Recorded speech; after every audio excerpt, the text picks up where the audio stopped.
Il y a une citation de Bill Gates que j'adore vraiment. Bill Gates dit: j'ai un ami à Harvard, il a réussi à tous ses examens. Vraiment, le beau gosse, il réussit à tous ses examens, premier de la classe, genre idéal. Et Bill Gates dit: moi, j'ai échoué à des examens, quoi, 1 sur 2. D'ailleurs, il a même pas sa licence, le mec. Et Bill Gates s'enchaîne en disant: bah, mon ami, il est ingénieur chez Microsoft. Et voilà la morale de l'histoire, c'est que l'échec est un diplôme. Et que si vous n'avez pas ce diplôme, ne créez jamais une boîte. Parce que vous pouvez être major de l'X, vous pouvez être le meilleur des meilleurs qui n'a jamais échoué. Si vous n'avez pas le diplôme de l'échec, la création d'entreprise n'est pas faite pour vous.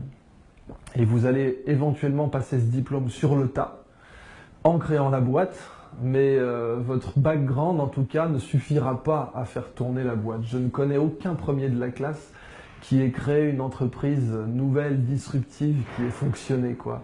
À chaque fois, ce sont des gens qui ont dû faire face à des échecs profonds. Donc, c'est un des slogans de la Silicon Valley: échoue souvent, échoue tôt, échoue à chaque fois.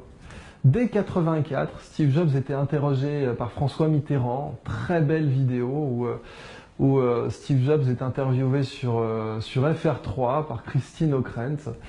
Et il dit: votre problème en fait en Europe, c'est que chez vous l'échec c'est très grave, alors que nous dans la Silicon Valley on passe notre temps à échouer, quoi. Quand on se casse la figure, on se relève et on recommence.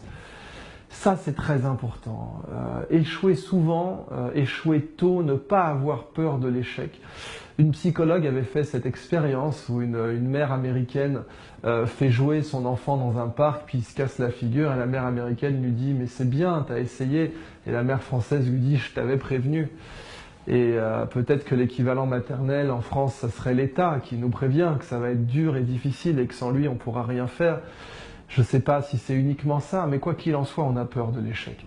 Et on considère que l'échec, il faut le mettre sous le tapis, quoi. Si vous avez créé une boîte aux États-Unis et que vous l'avez plantée, c'est sur votre CV. En France, c'est une année sabbatique.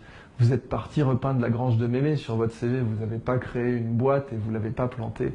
Et si vous avez osé planter une boîte et que vous venez voir un investisseur, il vous rendra limite coupable de revenir le voir. Il dira: mais attends, tu me fais perdre mon temps, tu as déjà échoué, tu devrais avoir honte, tu devrais t'auto-censurer. Et c'est pareil pour les profits des gens, des start-upers. La plupart des venture capitalistes en Europe vont investir dans les premiers de la classe. Ils vont regarder le CV, ils vont dire: ouais, ce mec-là est major d'une grande école, c'est lui que je veux. Et c'est dramatique. Vous prenez Pierre Omidyar, le fondateur d'eBay, son CV était naze par rapport à tous les premiers de la classe qu'il pouvait y avoir dans le système des grandes écoles françaises. Personne n'a cru en lui en France, il est parti créer eBay aux États-Unis. Ceux qui ont échoué, c'est Steve Jobs, c'est Elon Musk, c'est Bill Gates, c'est les fondateurs de Google qui étaient prêts à vendre Google, personne n'en a voulu à l'époque. Et vraiment, cette idée que l'échec rend plus fort, elle est pérenne aux États-Unis. Elle était présente en France du temps un peu de l'esprit Jules Verne, mais on l'a perdue, probablement avec les 2 guerres mondiales qui nous ont un peu, comment dire, rendu pessimistes et fait perdre notre confiance en nous. Mais voilà, la culture qu'on retrouve dans la Silicon Valley et dans ces zones à forte intensité entrepreneuriale, c'est que l'échec est un diplôme et qu'il nous rend plus forts. Et pour moi, un des meilleurs cas, c'est l'histoire d'Airbnb à l'heure actuelle. Airbnb, donc des gens qui sous-louaient un matelas pneumatique, un airbed, dans leur appartement à San Francisco, parce que San Francisco est une ville de congrès et que plusieurs fois par an, on ne trouve pas une traître chambre d'hôtel dans la ville. Eux se disent: bon, on va louer ce matelas pneumatique, et comme le matelas pneumatique, c'est le degré zéro du confort, on va aussi partager les œufs et le bacon, on n'est pas des bêtes. Et ça s'appelle Airbed and Breakfast, ça marche entre amis. Mais ensuite, ils vont voir des venture capitalistes, et là, ça se corse, parce que c'est complètement ridicule comme idée. Des inconnus vont venir vivre chez vous. Un investisseur, chez lui, c'est un penthouse de dernier étage avec une clé séparée pour l'ascenseur. Il se voit mal la laisser à des inconnus. Et donc ça marche pas, quoi. Personne ne veut de leur projet, ils s'endettent et ça n'avance toujours pas. Et puis un jour ils se disent: bon, on va imprimer des boîtes de céréales. C'est une idée complètement farfelue. On va imprimer des boîtes de céréales parce qu'on est dans le breakfast aussi. Et on est en pleine campagne Barack Obama, John McCain. Alors ils font des boîtes de céréales là, avec la tronche de Barack Obama et une autre avec la tronche de John McCain. Puis ils les vendent, je crois, 35 ou 40 dollars, quoi. Ce qui est fou. Et les gens en achètent.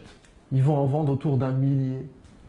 Alors ça va leur redonner confiance en eux. Ils vont revoir des investisseurs. Alors on a une super idée, vous allez laisser vos clés à des inconnus. Bon, l'investisseur, excusez-moi, mais bon, si vous n'avez pas d'autre argument à faire valoir, la porte c'est par là. Alors, si, on a un autre argument à faire valoir, on a fait des boîtes de céréales. Hein, quoi, vous vous foutez de moi? Si, regardez, mais ça me dit quelque chose, je les ai vus dans le San Francisco Chronicle. Vous en avez vendu combien de ces boîtes? Oh, 1000. Ah, brave petit, vous avez dû faire 1000 dollars de marge, un truc comme ça. Non, on a fait 40 000. Vous vous foutez de moi? Si, je vous assure, regardez les reçus fiscaux, regardez les bons de commande, on en a vendu 40 dollars pièce.